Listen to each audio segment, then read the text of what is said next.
মায়ের অসুস্থতার কারণে কেন্দ্রে দেরিতে আসায় পরীক্ষা না দিতে পারা সেই আনিসা আহমেদ এইচএসসি পরীক্ষায় ফেল করেছেন। তিনি বাংলা ও ইসলামের ইতিহাস বিষয়ে ফেল করেছেন বলে জানিয়েছেন ঢাকা শিক্ষা বোর্ড ল্যাবরেটরি স্কুল অ্যান্ড কলেজের অধ্যক্ষ মোহাম্মদ আসাদুজ্জামান।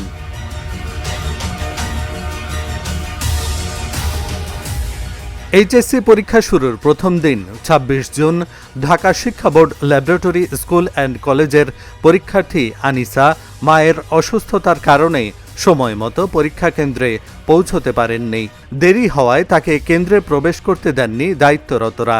এ সময় ওই ছাত্রী পরীক্ষা কেন্দ্রের সামনে কান্নায় ভেঙে পড়েন। গেটের বাইরে দীর্ঘ সময় অপেক্ষায় থেকে তিনি সেদিন ফিরে যান। আনিসার কান্না আকুতি তখন নাড়িয়ে দেয় বহু মানুষের বিবেক। সামাজিক যোগাযোগ মাধ্যমে প্রশ্ন ওঠে, আইন কি মানবিক বিবেচনার ঊর্ধ্বে? নেটিজেনরা দাবি তোলেন, মানবিক বিবেচনায় হলেও তাকে পরীক্ষা দেওয়ার সুযোগ করে দেওয়া উচিত।